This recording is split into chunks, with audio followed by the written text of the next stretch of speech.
Hey everybody, it's Jang here with a look at the Mega Bloks Collector Series Signature Series Hovercraft. This is a 2,795 piece set. It's the first of the Signature Series sets for the Call of Duty line. They've done this, the huge builds for the Halo line before. This is the first one for Call of Duty. In the United States at least, this is a Toys R Us exclusive set, which means that you can find it only at Toys R Us. And this is a serious build. They recommend it for ages 16 and up. It took me an estimated 10 hours to sort the pieces and put this together. It could have easily been made with a large number of large and specialized cost-saving, time-saving pieces, but it was not. With only a few very obvious exceptions, this is made from tiny pieces, reusable pieces, reused pieces that can be used for all sorts of other things. It's a true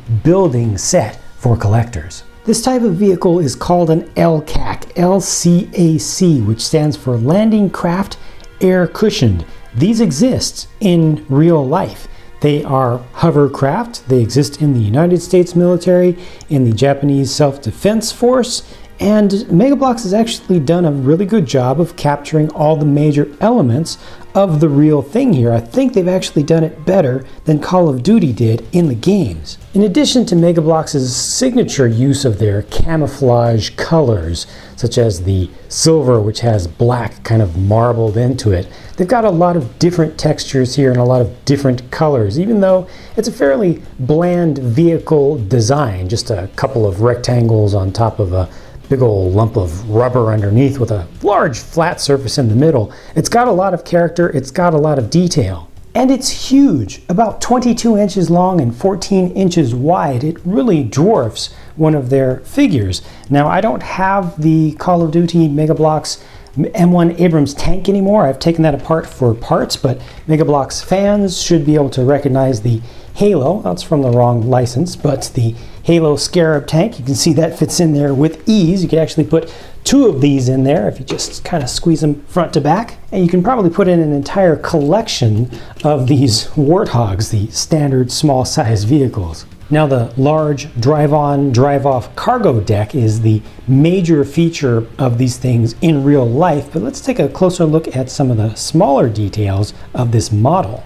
This here is your main command deck over on the right or starboard side. They've got a really nice built-up door which actually hinges open just to allow you to pose a figure going in or out there. They've got see-through windows. It's got a side view mirror, a couple lights up there, radar bar, which unfortunately doesn't have quite enough room to rotate around enough, but that was a key feature that they did want to show there. Some small little details, but you can also get inside. The entire top section and part of the side comes off to give you easy access there, and that shows you the inside of the bridge. It's got two stations there, one sitting down, one standing up, and those would be used for essentially the navigator and the pilot. Further back on this right side deck kind of section, you've got this major feature up top of the maneuvering duct, which is an air outlet where a lot of the maneuvering force for turning the vessel comes from, and also getting it to strafe side to side so you can rotate that. These are printed bricks, just a couple of printed bricks on the top, just two, and then it just uses normal colored bricks inside of there. And I should point out that all of the pieces that have any kind of lettering on them or specific designs that are not randomized, those are all printed pieces. There are no stickers used in this set whatsoever. All the parts are ready to use, ready to go. You've got another section here that can be opened up, but we'll have to look at that from the other side. And then finally you have your main drive fan unit, and there are two of these. This can actually rotate right here. And when you look at this from the back, you can see that you've got the propeller inside of there, and you've got the ducting vanes. It also has the dual rudders, which can be posed for a little bit of, just getting a little bit of action into the otherwise static pose of the whole thing. And then looking at the same thing from the other side, you can see on the back there, you've got some tool storage. They've got 3 regular maintenance tools there, which can be used with your minifigures. This is an engine compartment, which can be opened up. These in real life use 4 gas turbine jet style engines, and you've got one in there on the left, and that's kind of a transmission unit over on the right. Quite a lot of building actually goes into that. just to have just a little bit of a peek at it from the outside. It's a pretty nice little thing that mostly the builder will know about, not so much folks just looking at it from the outside. You've got an access ladder there to let you get up on top, and then this whole panel here that you're looking at now can open up. We'll look at that from a different angle, but back behind there's a bench. You can just barely start to see. Each of these red pegs that's sticking out will hold on to the back of a figure. And you can store 4 figures in there, kind of using it like a miniature troop carrier section. Meanwhile, the door, the large access panel that you opened up, holds even more tools. There's a claymore there's a radio, there's a canteen, all kinds of extra stuff, an e-tool, backpack that you can put onto one of your figures, all neatly stored away but accessible easily without taking a whole bunch of stuff apart to get to it. And then finally we come back to the command deck area, which we've already looked at from the other side and inside, but this has one last little feature, a care package storage area. So you can actually have a standard little Mega Bloks Call of Duty care package, and this one is included there, and this has some stuff inside of it too. Check this out. In here you've got a weapon, which is a spare. You've got a bunch of chains with hooks on the ends that can be used for securing your cargo, and they show you in the instruction manual how to use these chains specifically with the official Mega Bloks Abrams tank. So you've got 4 of these to hold that down, and then just some extra minifigure accessories. I really like how that stows away very easily.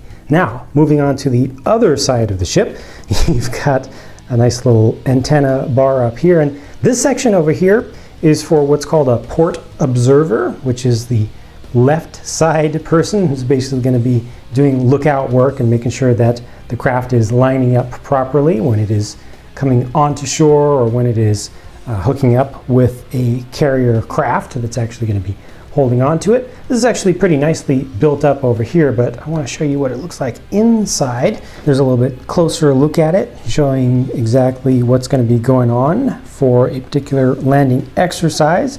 And there's also a console on this side, which has a printed piece right there and a lever which can be changed in angle, and a little spot where a single figure can stand there with its head showing up in the little window section that sticks up on the top. And then as we move back, you get another one of these maneuvering ducts here, large area which we'll look at from the other side, another engine compartment, and pretty much all of this is symmetrical with the other side. Once again, you get some more tools, different tools this time on this side. Another engine compartment there, which can also be opened up, and it's going to show the same detail. It's just mirrored over on this side. And again, the ladder, this time the panel that opens up, again, gives you room for your figures to fit in there, but this time instead of tools and accessories, you get a whole bunch of weapons. I figured this one is worth taking out so you can see just what all is inside there, because they've got some nice painted pieces with the gold, couple different gold colors used for different weapons there, the silver colors, and you've got the RPG over on the left, plus a couple extra slots to hold on to some extra stuff which may currently be equipped with the minifigs that I'll show later. And one thing that I didn't show on the other side is that all of this up top is also removable to give you better access to the troop little bench area in there. Just opens it up a lot and makes it easier to get in there. Also makes it easier to get to these accessories. So it's just very simple. You don't have to take anything apart that's not designed to be taken apart to access any of the usable space on this entire craft. Now, speaking of access, of course, you need to be able to get stuff on and off the craft as far as your cargo is concerned, especially your vehicles. For that, they've made it very easy. You've got a couple little kind of locks here to hold these ramps in place. These kind of snap into place and then they fold out very nice and neatly. It's just 3 little sections, and these will come all the way down to the ground, so you can actually roll stuff on and off without having a separate elevated platform. And you've got 3 of these at the front, 2 of them at the back that work exactly the same. Figures. Set comes with 4 figures, and 2 of them are officially licensed and named. Obviously on the left you've got Sandman, and the third one over, this one here, is Frost. The other 2 don't have official names in this set. They're not licensed, but fans of the games can assign official character names to them if you like. You can see that they've got some pretty nice accessories on there, including a painted little grenade there, whatever type of grenade you want to call that. He's also got a painted dagger or knife with the silver blade on it. Interesting thing here to me is that, first of all, you've got two different types of legs, so this is a different mold for the upper and lower legs. You've also got three different types of torsos included here. Notice the ones, look at the collar areas. You can see that the ones on the right, the two on the right, are using the same mold, but this is a different mold and this is a different mold. Fine little small details, a little bit more detailed change than I think they really needed to pull off to distinguish these characters, but I appreciate it. There's a look at all of them from the back. With the vests removed, you can better see the subtle differences in the molds between the three torsos. And let's also take a look at those from the front so you can see exactly just how those collar differences actually extend all the way down through the entire body. As the very first Mega Bloks Call of Duty Signature Series set, this thing is a big deal, literally and figuratively.